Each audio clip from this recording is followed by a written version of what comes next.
Today we're really lucky to have Deputy Secretary Meghan Hertel with us today. She and I work very closely together on the Partnership Coordinating Committee and just met yesterday, so we're seeing each other 2 days in a row. But if you haven't had the chance to meet with her or know her, she is not only a fabulous Deputy Secretary for Habitat and Biodiversity, but she's a fabulous person. And so always gets 5 gold stars in my book, and we're incredibly grateful to have her here today. We are basically in a countdown to the end of the Newsom administration, and so she's going to be talking with us today about what we need to do to make sure everything is being counted, especially in the Central Coast, where we are just kind of getting our sea legs going in this group. So, Meghan, I'll go ahead and pass it over to you. Thank you, Melanie. That's a very generous and kind introduction. And you can all see why I like spending time with Melanie. She really helps lift you up and make you feel good, and is also an incredible force of nature in the conservation community. So I'm having a little bit of connectivity problems on my computer. So if I cut out, please somebody text me or like wave your hands in the air, and hopefully this runs smoothly. So like Melanie said, we've been working with the different power and nature regional groups to dive a little bit deeper on what 30 by 30 looks like in your region. And we have got a couple goals of this. The first one is really identifying where we're not mapping correctly. And that is because we need to know what is actually conserved so we can think about where do we need to have more corridors and linkages. Where do we have gaps? Are we protecting the wide range of biodiversity in California? And where are there opportunities where things are not meeting the level of 30 by 30, where we could potentially work with all of you in the region to either increase the durability of protection or increase the level of habitat management? Now, I know a lot of you on the phone, so I think many of you could probably give this presentation for me. So I just want to acknowledge that and encourage folks to jump in with your own experiences, with questions, with things that you are seeing that are working and not working. I also noted we've got a couple new folks. I think is Tracy. Yep, Tracy's still on here. So I will go through very quickly the background on 30 by 30, but I want to acknowledge Melanie's heard this presentation like 3 times. And many of the rest of you do 30 by 30 in your day-to-day job, so you probably don't need the background on it, but nonetheless, I'll do a quick stage setting. But Melanie, when I share my screen, if you could help just speak up, or anyone else can speak up if there's a question or someone wants to jump in, because I may not be able to see it very well. Yeah, so why don't we set the parameter now to raise your hand so that I can see that, and I'll pick a good time to interrupt you then. Great, that'd be perfect. And let's see if I can do this smoothly. Friday morning before a holiday week. Give my computer a second to catch up. Let me know when you see it in presenter mode. It's in your presenter mode, so we're seeing David, the great. next slide. Yep. All right, did I nail it? Yes. Okay, wonderful. So just quickly, you all know me. Thanks, Melanie, for the introduction. But I also just wanted to let you know we do have 3 other people on the team. So we have Assistant Secretary Madeline Drake, who is luckily at home in Ohio right now visiting with family, or she would be here. We also have a research data specialist. His name's Cole, and he runs kind of the GIS side that we'll talk a lot about today. And then we bring on a lot of interns and fellows to try to help work on 30 by 30. So this year we have a fellow named Rita, and she's our Climate Action Corps fellow and does most of our comms work that you see throughout the year. So I think everybody knows that 30 by 30 was an executive order by the Newsom administration. I like to point this out because he very much cares about 30 by 30. I have to report to him quarterly on this with numbers, and he comes back with questions on how we're doing. And so this is very much something he is tracking, which is also why in this last year of the administration, we're spending quite a bit of time thinking about how can we show a lot of progress to the governor that was the first state in the United States to execute this, and really has been something that he's been pushing worldwide. So really want to be able to show as much progress as possible. But thanks to many of you on the call, it is also a state law. So this is something that will continue past the Newsom administration. And we're really grateful that it was enacted in legislation so that we can continue to drive on this effort through 2030. It seems like forever ago, but we went through an 18-month public process to come up with the strategy document for how do we get to that 30% of land and coastal water protected in California. And so I always want to remind folks that we have a great pathways document that outlines all of the input that we got across 18 months. So we did over 70 tribal consultations and listening sessions. We did regional workshops. We had an online survey. We got over 1,000 detailed comments and letters. And we actually convened advisory panels on some of the more complicated issues like equity and climate and coastal waters. And so all of that led into a strategy document that we continue to work against today, although obviously we're always looking for ways to adaptively learn and manage, and hope that many of you who are doing 30 by 30 can help give us that feedback. So just quickly where we're at. The other day, by the way, I did a radio interview and I had been saying the old numbers for so long that the radio person asked me what the numbers were and I froze. So now I always try to have it up in front of my screen just in case, but it's 26.1% of our lands are conserved and 21.9% of our coastal waters. So this last year we added over 850,000 acres. That is both new conservation and acquisitions, ancestral land return, increases in federal or state protection level, and data improvements, which we'll talk about in this effort. And the two key things that make you count for 30 by 30, we have one of the stronger definitions in the world, is that you're durably protected, so the land is not easily converted into development or other use, and that it is managed for biodiversity. And we'll talk a little bit about how it doesn't have to solely be managed for biodiversity, but that needs to be one of the top priorities there so that we know we're actually protecting the plants and animals. That is the whole point of doing 30 by 30. All right. So a couple of examples of what counts and what doesn't. I think this is incredibly helpful. A lot of people, of course, will think of iconic landscapes like Yosemite and be like, well, of course, protected areas like national parks, particularly the wild areas, should count. Things sometimes people don't think about. We do have mitigation banks that count for this because they are managed in perpetuity with funding for biodiversity and permanently protected. Also, you can have working landscapes. So you'll see some cattle in this picture. If those cattle are being used with the goal of protecting and enhancing the biodiversity, you can still generate income from your property. So we like to point that out. We're going to be talking a lot about stewardship in this next year and making sure that these lands have an ability to get funding for stewardship, whether that's public or private sources, is going to be one of the important strategies. And this third one here is actually a restoration project from Redwoods Rising on the North Coast. So the land can be in the state of being restored. It can be had a wildfire and now it's starting to come back. So we just recognize that landscapes and habitats are very dynamic. And so it's hard to capture things as they move across time and space. But this is one that is moving into restoration, but it is durably protected, so it counts. Bottom row, pretty easy to tell that these, Cassie, go ahead. Oh, I wanted to ask about the bottom row because I'm thinking about solar as an Yes. opportunity for landscape restoration. So combining all those, fixing everything. Use- I love that conversation because it's one we're having a lot because we know we can do everything in the world to protect land, but if we don't address the climate crisis, we are going to lose biodiversity, right? They are paired together intimately. So we do want to see solar on the ground. California's got some of the most ambitious clean energy goals of anywhere in the country.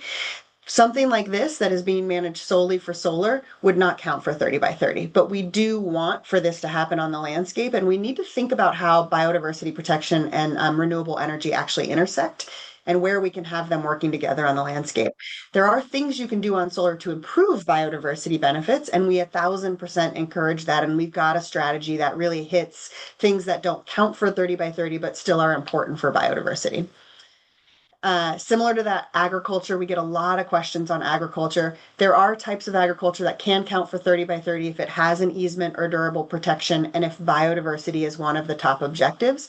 Something like this, a row crop like strawberries, where really the objective it is to grow food, which is important, is not counting for 30 by 30, but we do have strategies where agriculture does count for important goals, whether that's nature-based solutions or natural and working lands. So just like to point out that, these are all important things that we need as a society and as humans, and the state tracks and supports them. But 30 by 30 is very much focused on that biodiversity piece. Any questions on this slide? Because I think this is sometimes where the nuance falls in, and people can have a lot of questions on where does stuff fit. I'll ask one question that I may repeat later on today. In the Southland, something like pocket parks or land trusts that do urban work. A few things on that. First of all, I personally think that doing urban work is some of the most important work we can do. I'm in this career because where I grew up, I could walk out and find a space of green and sit outside and experience nature, even if it was in an urban area. So we can count parks if they are natural and managed for biodiversity. If it's a soccer field or a baseball field, right? Like that's not, biodiversity is not the primary point of that. There may be biodiversity there and benefits for it. But if you've got a more natural park, we do count those.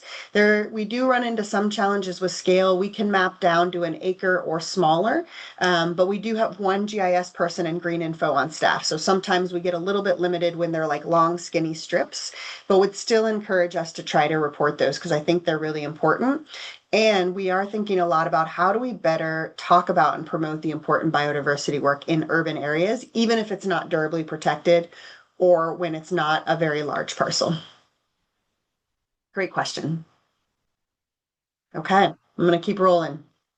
So I just wanted to, again, talk about very quickly, these are the strategies that the public identified as ways to get to 30 by 30. So you'll see on here, Cassie, to your question, strategy 9, complementary conservation measures. This is all those areas that don't rise to that high bar of 30 by 30, but we know we need more than 30% to actually save biodiversity loss. And so that's that super important bucket of, say, production agriculture that has tiny hedgerows on the side, right? Like really incredible work, but maybe not rising to that high level for biodiversity for 30 by 30. I put in red, accelerate regionally led conservation, because that's the goal of working with all of you. You know your landscape and region much better than we do, and we need your help understanding where there's lands that already should be counted and where there are lands that could be advanced in protection or biodiversity. All right. So not to give us all a big goal here, but this is our goal that we have left to reach our 30%. So 4 million acres of land and 283,000 acres of coastal waters. I also just want to recognize many of the folks on this phone are strong federal public lands advocates. So if we do see federal land rollback of protection, we may decrease in acreage, right? There is an ability to pull lands off of 30 by 30 if their level of protection or biodiversity levels change. So we are also doing a lot of defense in addition to trying to advance new conservation. Okay, anyone here like super data nerds, really into GIS? Yes, Melanie. Okay, just seeing if I had a couple. We have some great tools online. I always like to point them out to folks because I know not everybody spends time just Googling what tools are out there. So we have a website called California Nature. There are 4 primary tools. The first one is the one you see at top, the Conservation Areas Explorer. That's really for you to just go in and see what's counting and what's not counting. It allows you to zoom down to the parcel level and see who owns that parcel. Is it public access? What's the level of protection? How much of it is protected? And then you can do things like county analysis, like where's my county out? How good is my ecoregion doing? We have an Access Explorer that looks at what is protected in relation to accessibility. So it gives demographic data. It pulls in some of the CalEnviroscreen information to look at that.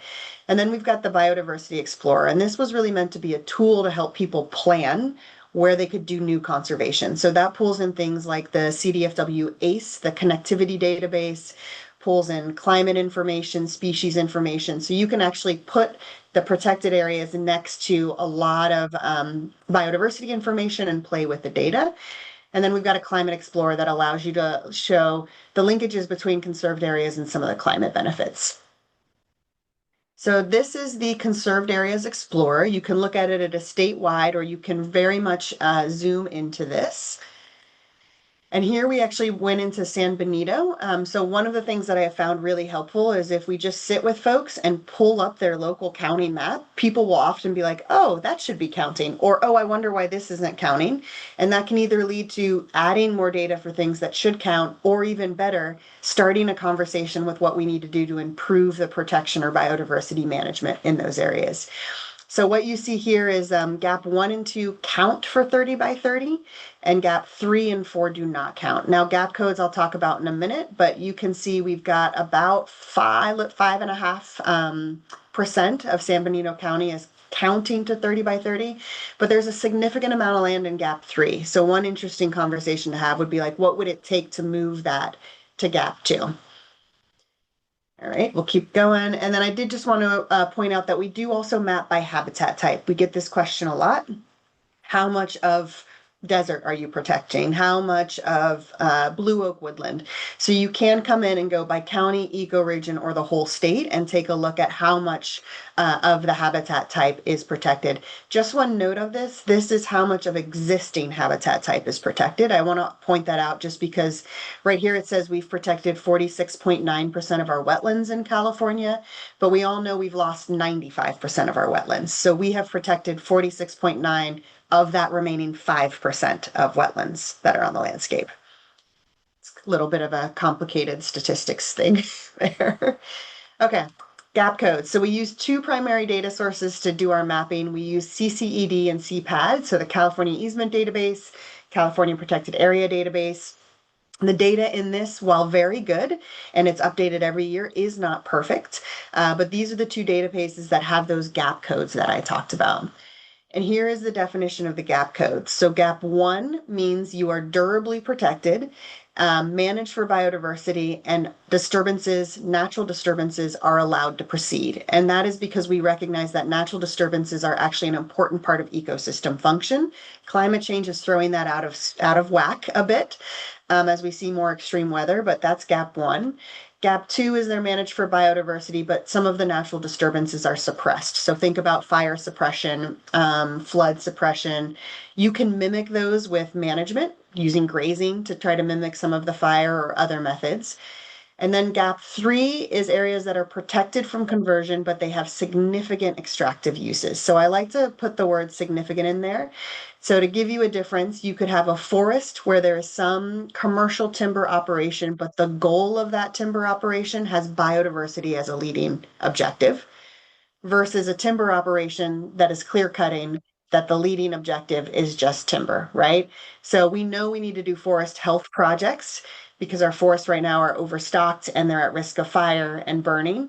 So there is a way to do timber operations that benefit biodiversity versus timber operations where the primary goal is really timber. Questions on that one? Yeah, I have a Cassie. question. Yep.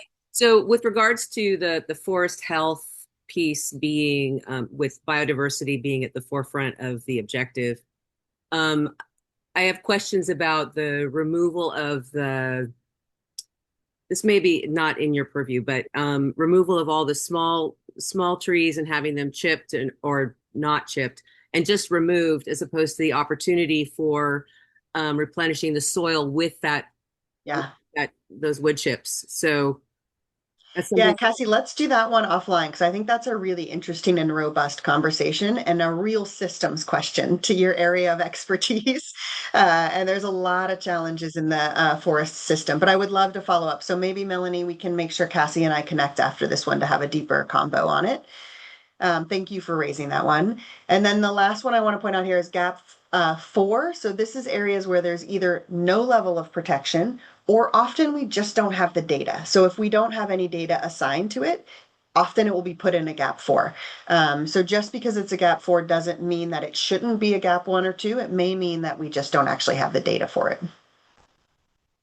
We do have a flow chart, so I'll send this out afterwards if you need to walk through something, if you're a visual person like me, to be like, okay, does this land count? This really helps you be like, okay, is it durably protected? Yes. Is it enforceable? Yes. Does it have a management plan and is it working for biodiversity? Yes, it should count. Versus, is it durably protected? No, it's not going to count for it. So this is a really easy way. I know the text is small for all of us like myself that have eyesight that's kind of diminishing. All right, so this is the Central Coast zoom in. I tried to get the best I could. It's never perfect to do it, and we'll come back to this. The numbers you see on the left are for the full state, so you can ignore those. But just to give you a little bit of a snapshot of what's popping up as gap 1 or 2 is in the green. The blue is the coastal areas that are counting for 30 by 30 right now. But we can dig into this in a moment, because I do want to say, after you go look at this on your computer or later if we have time today, we have ways that you can update your data pretty easily. So the first one is we created an online form that you can go and fill out. This basically has you put your name in, your contact information, and then walks you through the steps by which you could update data. So a way that you might want to update data, Christy, I think all of TPL's lands are in there. If they're not, you could go through this, put your name in, and then say these are the lands, upload the shape files or a Excel file that says these are lands where the data is incorrect and needs to be updated. You hit submit, it goes to Green Info. This also gives you a chance to just put your contact information in and say, I have no idea what I'm doing. Please, somebody call me and I need some help. And it will get you a Green Info person to help you on this. So our hope is that this is an easier way to do it. If you have feedback on this form, please let us know. We are building it while we're flying it, and always take welcome feedback of like, this is confusing, please fix this. Second way you can do it, for those of you that are a little bit more hands-on, you can go to Green Info's Toolkit website. There's a link up here, and you can actually search for your organization or any organization that you know of that you think should have land that counts for 30 by 30. And it will pull up a spreadsheet, which I'll show in a minute, that will show you how all of those lands that organization manages that we know about are calculated. So for example, if I was to come in here and put Monterey County in, I would be able to download a spreadsheet that looks like this. I know this looks like a lot of information, but it's actually not too complicated. What you'll see in the third column is the name of the parcel. So like the first one up here is Jack's Peak Park. And then you just go to the right side and it tells you how much of that parcel is classified by what gap code. So all of Jack's Peak Park does not count for 30 by 30 because it's all gap 4. All of the Laguna Seca recreation area does not count because it's all gap 4. So you can basically see all of Monterey County's lands do not count right now that are on this spreadsheet. I don't know these parks well enough to know, are these parks a soccer field or are these parks a place with some trails that are protected for, passive recreation and really biodiversity objectives on it. So this is where we could use some help from people who are local experts, is looking both at your own organization, but at things that you think should count in your county or city and helping us get this data updated. We did one other example, and this is Santa Barbara County. Very similarly, you can see quite a few of their parks and open spaces. They're all categorized as gap 4, and that is most likely just because we don't have the data on it. And we need someone that knows the property or knows the area to be able to tell us, yes, this actually does meet the definition of 30 by 30. Any questions on the spreadsheets? Sorry to put up such tiny text on a Friday morning. Yeah, I have a question. Oh, go ahead, Hannah. Sorry, is that okay to just to jump in? Yeah, that's fine. So again, just being from Monterey, like I am familiar with these parks. Like, what kind of authority do you need to fill this out? Like, is it contact with the Big Sur Land Trust? Is it with like the Monterey Parks Department? Like, what level of, yeah, who do you need to fill these out? Our preference would be to talk to the land manager or landowner. But Got if it. you can flag ones that you're like, these are all ones that need to change, Mm-hmm. that then, and even better if you have a contact also, that then helps us go follow up with them to check on it. What we don't have the capacity or expertise to do is to look at everything and be like, oh yeah, this one should count. Oh, and I know somebody in that county department that I can call. We did have interns reach out to all 58 counties in California. It is very difficult to find the right person to talk to. Yeah. So if you've got a contact, like that can go leaps and bounds to helping us get this information updated. Yeah, for 3 out of the 4, so I'll follow up. Awesome. Yeah. Thank you so much, Hannah. That's great. And that was basically my question, like Toro Regional Park in my head it's not, I mean, there may be portions of it that might not be appropriate, but it's definitely a nature park. So Carla. Before we go to Carla, one comment on that, Melanie. So we do have an ability to actually subdivide. So if you look Right. at the first line on here, it says, okay, Jake's Peak Park, the first parcel is 469 acres. But we could actually say, okay, 400 of that counts for gap 1, but then they've got a parking lot and a swimming pool, and that's like 50 acres. We can actually exclude that 50 acres and put it under gap 4 so that only the part that's benefiting biodiversity counts. So we can subdivide. Perfect. Carla. You answered one of my questions. The second one was going to be what you just talked about, but my first question was actually about the county contacts. So we're working with like Santa Barbara County to try to get them to pass some type of wildlife corridor ordinance. Nice. And so if you need information from them, we'd be more than happy to communicate with you guys and just provide that information for you. So we can talk Great. later. Yeah. Yes. I'll go ahead and say yes, please. I would love that. All right. Let's see. Megan, I have one small question. Sure. Just wondering, like, has your team, 4 million is so many, it's such an ambitious number of acres left to go. Do you have any idea, which is exciting and also intimidating? Do you have any idea, like, how ballpark, how many of those might be just in existing parks that have not been recorded yet? Is it like 1 million out of the 4 million? I mean, Million. it's got, you think Yeah. so? Yeah, so we're not we don't want to try to count our way out of this because the point of 30 by 30 is really to drive conservation. And also we don't think we can count our way out of this. We think there is about 1 million acres left. As of last year, we thought it was closer to 2, but we've done a lot of data adjustments. Many thanks to the people who've been taking my very annoying calls. Well, I like to call it dialing for acres, where I'm just like, hey, did you close anything this year? So we added quite a bit last year, but we think there's about 1 million more to go.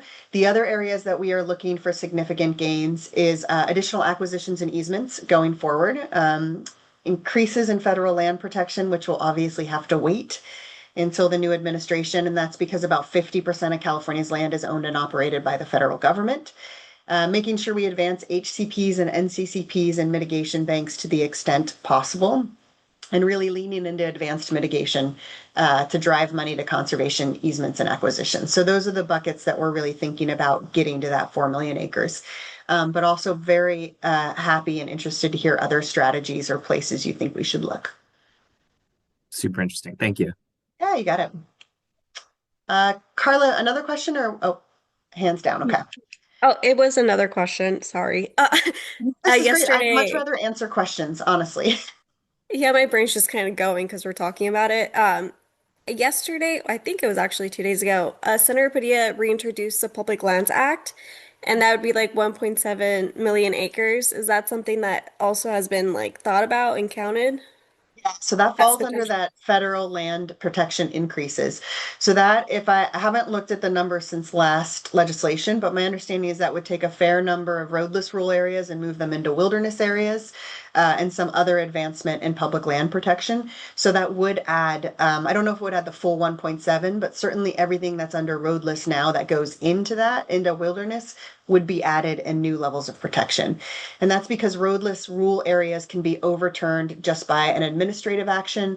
Wilderness areas take an act of Congress. So it's more durably protected than a roadless rural area.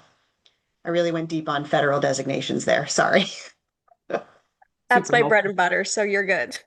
Great.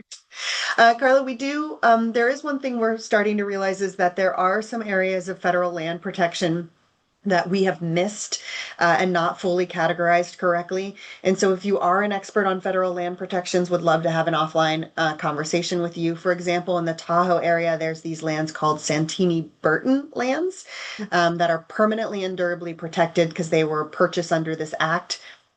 It's not on our radar, so we're now doing an assessment of how durable is that protection and should we add them. So we're trying to figure out where are there things we've missed, both to add or if we've overestimated how durable something is as well. Megan, I have a question. I'm sorry, Yeah, I'm Christy. not finding my hands up button. That's Thank great. you, Megan. This is really cool. And question for you. I really love that you're thinking about which types of habitats have been, to Yeah. what degree which types of habitats have been protected up to that threshold level. And I'm wondering if there's any thought to directing in this, for this last 1 million acres or so? Is there a thought of kind of providing additional guidance to really emphasize certain underprotected either Mm, habitat types or geographies? You showed San Benito County, for example. I think it's a great example, yep. particularly if, and as I anticipate, it's going to be difficult to uplift those BLM lands in the southeast Yeah. down up to Gap 1 or 2. It's just a tremendously underprotected landscape. Just wondering, are you thinking about dialing in the focus a little bit for that last 1 million acres, or at this point, is it really just moving the projects forward that are available? Yeah, it's a great question. So this past year, well, two things on that. One of the things that came out very clear from the public process when we went through how do we get by 30 by 30 is we heard very directly that nobody wanted the state to draw circles on a map and go out and buy those circles and prioritization, that this very much needed to be a big tent movement. Everyone knows their local communities and their local biodiversity and their regions the best. And that's where the drive for what should be prioritized comes from. Now, as we get closer and closer to the end, right, we do need to start thinking about where are those gaps? What are those habitat types missing? Less so that we can be like, well, we're only going to invest in this area, but more to drive attention that there is an underinvestment in these areas. So we worked with the California Biodiversity Network last year to do a biodiversity assessment. They presented at the summit, and then we're going to do a webinar hopefully in March about those results. And they took the data that's on CA Nature and did a full analysis, to your point, Christy, of what are the habitats that have great representation and which don't. What are the areas of the state that are underrepresented? How is the connectivity between the conserved lands? How much are they climate resilience? So they're going to be publishing an article about that, I believe, in the CNPS newsletter, and then we'll follow up with a presentation on it. So it starts to get at that question. And then we're working with all of our conservancies to make sure they also have this study and this data, not as a way to be a prioritization through their grant process, but more as a way like to help inform the conversation with applicants. Perfect. Thank you. Great questions. So just a reminder, two ways you can update this information. If you're a land manager or owner, you can fill out that survey, or you can go and download your actual spreadsheets. You can update your spreadsheet and send it to Green Info. So two different ways. We tried to make them work for those that like to dig into spreadsheets and those that don't. And if you aren't a land manager, or say you want to look at the county information, go in there, please identify which ones you think do need to be updated. You can contact your local county, city, and have them update it themselves, or you can put us in contact with them. That also works. I'm happy to do the leg work on it. So that is it for my presentation. I do have some screenshots where I can pull up CA Nature and we can actually look at what is currently counting, what's not. Happy to use anytime we've got remaining, however you'd like. Thank you. I think it might be helpful to go county by county and at least just do a little slightly deeper dive. And I'm happy to take notes. If somebody says, "Ooh, this should be protected," then I can track that on the side here. I think that'd be great. Let me see if I can actually, I'm gonna pull up, let me stop sharing. I'm gonna do the live version in case we want to zoom in to something. And while you're doing that, I'll just mention that Tracy commented that some of these tools are really helpful for county climate adaptation plans. And I would go broader than that and say open space elements and wildlife corridor connectivity. I mean, there's all sorts of helpful nuggets in the data side of things. So yes, use these tools to your advantage on the policy side as well. Yes, please do. So here's our CA Nature page. So when you scroll down, you can go here and go to this Explorer application. And here's that Conservation Explorer that I was just talking about. Can you see my screen? I should have asked that before. Yes. Okay, great. We'll see how our internet does over here. So you pull this up, and when you're not on a state internet system that's been on and off all week, it moves much faster. What county would people like me to start with? Oh, how about we start at Santa Cruz?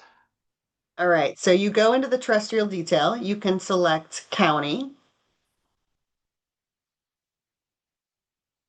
This is why people never do live website demonstrations.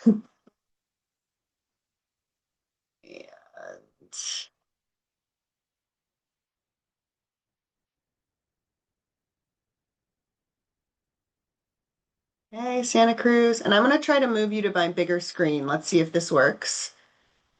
I may need to switch my screen sharing. Can you still see it? We're back on the PowerPoint. Okay, I need to switch my screen I'm sharing.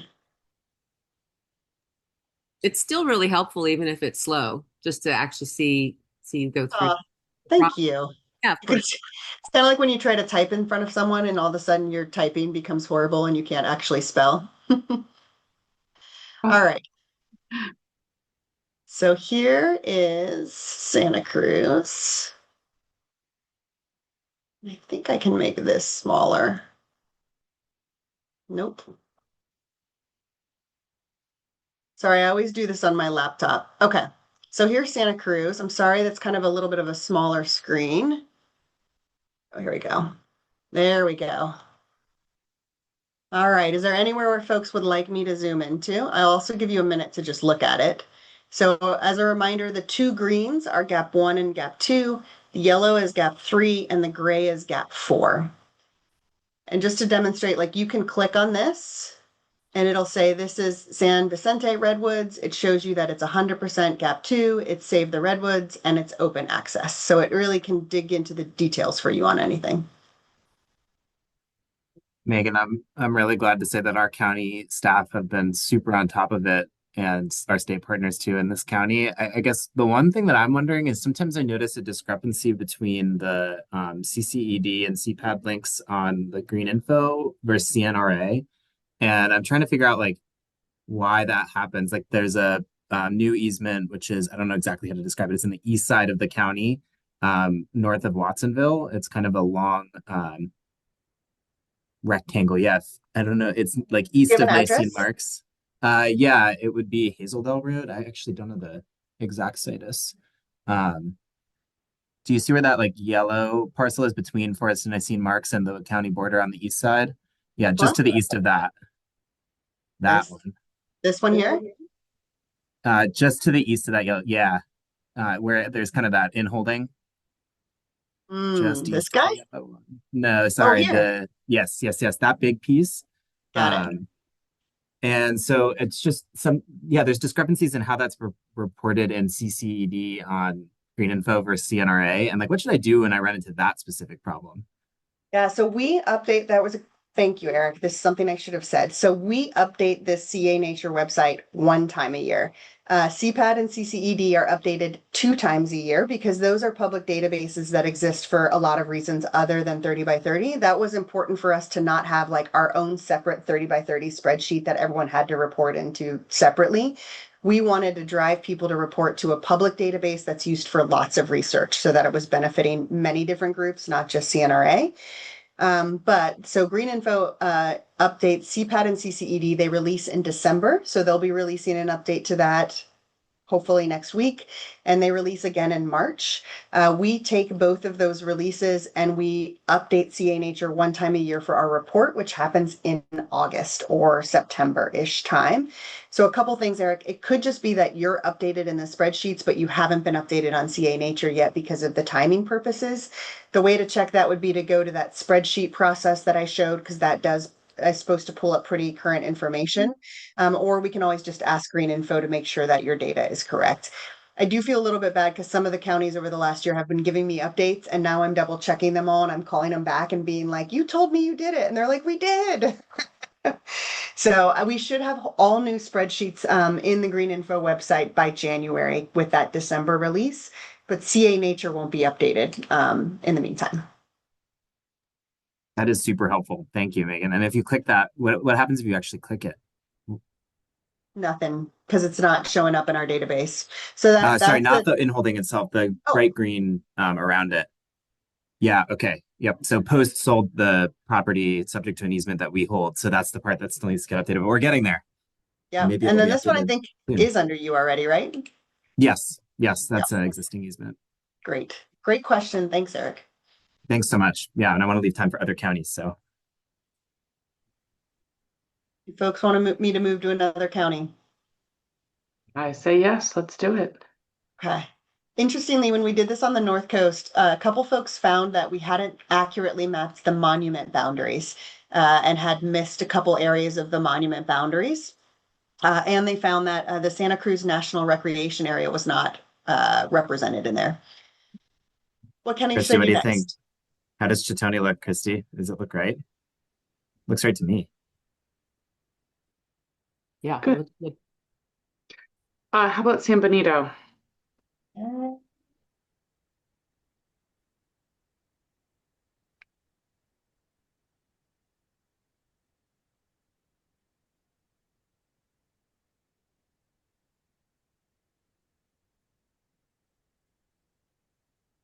Yeah, this is all the BLM land, Christy, that you were talking about, right?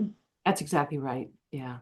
Yeah, so in BLM land, we do count, make sure I get this right, we do not count ACECs, and we are assessing wilderness study areas in BLM lands to try to determine some of them are done by Congress and can only be overturned by Congress, and some of them were done administratively. So we're having to sort through that complexity. Megan, how do you handle lands that may be now permanently protected but are deeply impaired by past land use practices? So there's a lot of legacy mining out here. There's some areas that may be permanently protected now, but they're continuing to unravel. Many would say their biodiversity sinks more so than habitat. I know that's most places that's pretty fine level of detail. Out here at New Idria, it might be less fine. It might be easier to suss out. Just curious how you're handling that. Super important question, and it aligns with the question we get with it, which is habitat acres and level of protection are a surrogate for biodiversity health, right? Just because something's protected and it has a management plan for biodiversity or has a goal of biodiversity doesn't actually mean it's protecting biodiversity. So we really see this as kind of the next phase of the work is both how do we pay for and ensure the stewardship of these lands, and how do we better account and understand how much actual biodiversity is on them and what the benefits are. It is a level of tracking and analysis we don't have at this moment at a statewide scale. I think there's some really incredible regional efforts and local efforts to measure that and get a grasp on it. But we don't really, at least I haven't seen something that's doing that at a statewide scale that we can pull in and operate yet. What we do work with land managers. So we've had some land trusts that have been like, hey, I have this parcel, it's protected, it's managed for biodiversity, but it's basically an illegal OHV park right now. And we don't feel like it should count. And we're like, great, we won't count it. So we're very much relying on the land manager to tell us whether or not they feel like it should count. I will say, I would encourage folks, if you have a piece of land that's protected and has a goal of getting biodiversity and you are working towards it, to count it, right? Because I do think that habitats are in a constant state of flux. And so even as we have things restored, it could reverse backwards with a fire or otherwise. If it's completely degraded and not providing biodiversity, I would encourage us not to count it. There's obviously a scale in there, and that's where some of this gets really hard. We talk to a lot of people that feel like they're at 2.5, right? They're somewhere right between a 2 and a 3. And then we're really relying on the gut check of the people who are out on the land and know what's happening. Most people, just because I've had this conversation a lot, are overly conservative. So I have found that most people will choose to not count themselves before they will choose to count themselves. So there are certainly going to be parcels that are showing up on this map that are not providing the best biodiversity habitat, just like there are certainly parcels that are not showing up on this map that we are not counting that are providing biodiversity. So we try to do the best we can, get the best accurate data we can, knowing that the world does not neatly fit into static buckets. Hi, this is Lynn. I Hi, pulled Lynn. over for a bit. So, yeah, so I see a couple of our conservation easements in San Benito County that are level 3 and it could be level 2. They're grazing lands, they're ranches, Right. yeah, so, and they'll add up to around 4,000 acres. Amazing. I will Yeah. commit to sending you your spreadsheet so that you don't even Okay. have to download your spreadsheet. I'll send it to you. Okay. Great. Thanks, Lynn. Yeah, and I'll continue to work on it. I'm used to contributing data to CPAD and CCED. So, yeah. So Perfect. And really excited to continue to show rangelands showing up. For a long time, Yeah. we were working with rangeland trusts and others, and there was a lot of uncertainty about whether ranchers would want to show up. So we do have an ability in some cases to scrub landowner name information.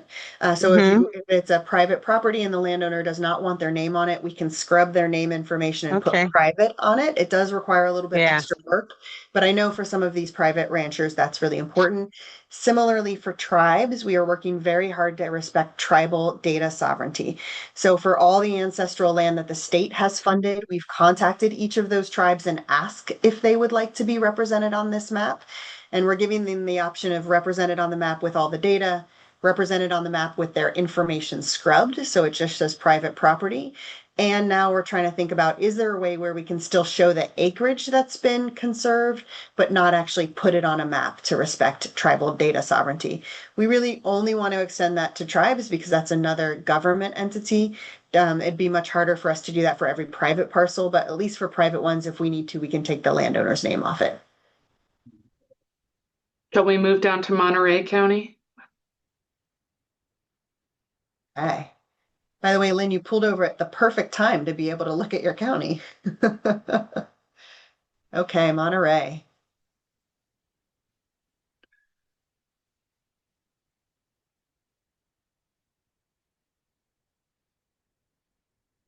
Happy to zoom in if anyone needs it. I have a question about the lands that are protected but degraded. Is Yep. there an opportunity to like degraded to the point that they're not actually really contributing to biodiversity, but they're still protected? Is there an opportunity to restore that already protected parcel? Yes, yeah, absolutely. And so there's money under Proposition 4 that can support restoration activities. And the example I gave earlier of the illegal OHV use, that organization came back a year later and was like, we've got it under control now. We fenced it off. We have it under control. We're doing plantings. We now want to count it. So we do have the ability to move things in and out. We're limited on capacity, so we can't, like, we're not every year going to be able to move 5-acre parcels in and out for folks. But we can recognize change if we need to. And I will say, Cassie, like I do think restoring and making sure the areas that we do have conserved and protected is such a critical strategy. Also, just want to recognize that Proposition 4 at this point, I know we just passed it. Many of our conservancies are reporting far higher demand than they actually have money that was allocated in Proposition 4. So there is a little bit of a push and pull between, do we use the money on easements and acquisitions? Do we use it on restoration? It will ultimately be a mix of that. But we have a pretty big goal on the acquisitions and easements side. So Great, thank you. great question. With an eye towards the clock, since we're not hearing anything on Monterey, maybe we pop down to San Luis Obispo. Great. Melanie, as we pop, I'll just share for Megan's benefit that there's some good news here in Monterey County. There's a number of those properties that are in Gap 4 that we can move up to Gaps 1 and 2, I think, and I'm happy to support that any way you need me to. Oh, great. Put you in touch with the landowners, land managers on those. Wonderful. I'll follow up with you on that. Okay. This is exactly why we were hoping to do this, right? I can't look at this map and say that that landowner probably should be counting, or that landowner might actually be interested in working with TPL or someone else to up the level of protection. So, and all of you can. So I'm really grateful for your expertise on this. Although I'd love to just go tour all the lands if that's. Anytime you want to come out, Megan, we're happy to put together a visit. I know you've offered. You've offered. It's hard to get away. Mm-hmm. This one I love because I go here all the time because my sister-in-law lives here in Santa Maria. But I still don't know which areas should be protected versus not protected in it.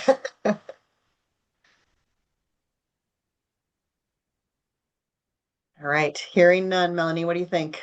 Santa Barbara's the last one. And one of the questions that came in on the chat was getting access to the spreadsheets for each county. And if you want to send Yes. those to me, I can send them around to the entire group. You got them. Do you want, so we'll just pull the counties up for you. Is that okay? Yep. Okay.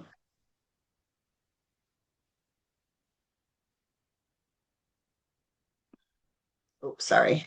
I got a little excited about the Zoom there. There you go.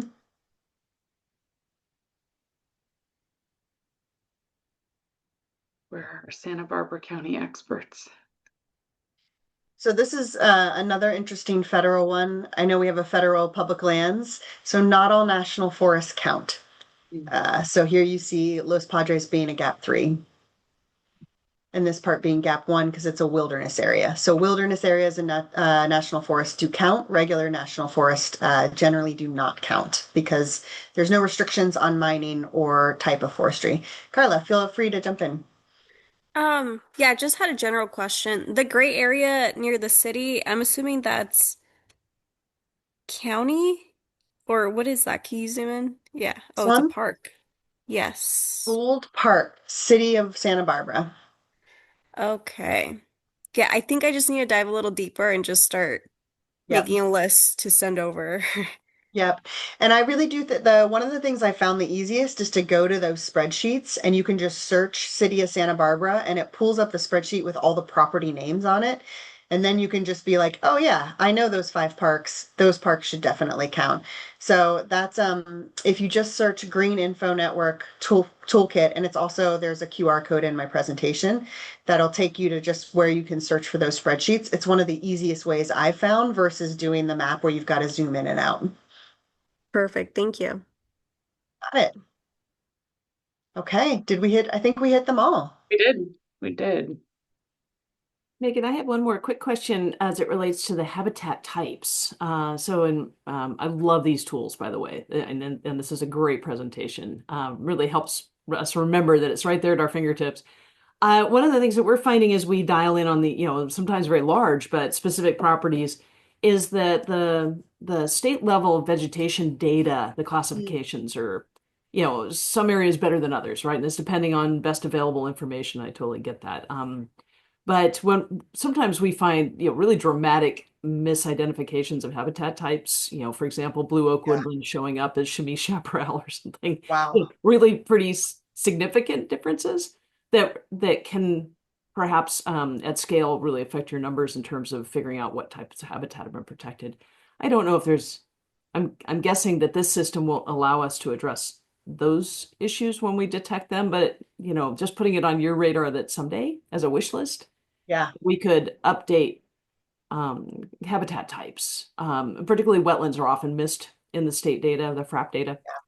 So where we know that, really significant assemblages of wetlands exist, maybe vernal pools and such, if we can provide that information, I think it could be helpful to our state partners. That would be great. So we do pull from all existing other sources, public data sets. We generally tend to use state or federal data sets just because if we start to pull in external NGO data sets, there becomes a conversation of whose data set are you using? So Christy, I'd need to check to see which data sets we're using for that underlying vegetation layer. And then whatever the regular updating process is for those would then get pulled into CA Nature as we do that update every year. So I'd have to follow up to see which ones we're using because I apologize. I don't know the base layer on that one. Oh, no apology needed. And I do recognize that there's already a bias towards conserving areas with better conservation planning, and this could reinforce that bias. So I understand the challenges associated with having uneven data sets. So anyway, just as a wish list, if there's a future conversation around how to address that, that would be awesome. Yes. This is really That and similar to the conversation of, what is the actual biodiversity on the ground and how degraded or healthy is that ecosystem? Like these are all wish list. Would love to have all of those things, right? And I do think we will get there as we continue to see data improvements. We now have LiDAR mapping across the entire state. So there's some really cool things coming online. And as much as AI makes me nervous, I also have some small hopes that there'll be some solutions there. And just also a shout out to Mo. Hey, Mo, way to sneak into the call. Good to see you. Nice to see you too. Thanks everybody for all the work you guys are doing. And sorry I wasn't able to join at the beginning. I know we're at time, Melanie, so I just want to close by a big thank you. I mean, 30 by 30 is a framework, right? It's a framework that drives resources into the work that you're doing. It helps people advocate for money, for restoration, for acquisitions, for easement. It makes all of the work combined to tell a bigger story. So each of your individual stories are so important, but when we add them all together, we can give them an even bigger stage. And so the work of 30 by 30 is done by all of you. It's owned by all of you. It's your successes and wins. And so just a huge appreciation for what you do every day. I know it's not easy. There's never enough money and never enough time. So thank you. And I hope you all get to take a break over the holiday so you can come back next year and keep up the good work. Thank you so much for coming. We really appreciate it. And I'll get this recording out to everyone just as soon as I can, and I will wait for those spreadsheets and send those around as well. Great. And I've got some individual follow-ups, Melanie. I can touch base with you on it. Thank Great. you all so much. Thanks, everyone. Thank Take you. care. Thank you. you Bye. all. Bye. Thanks, Megan.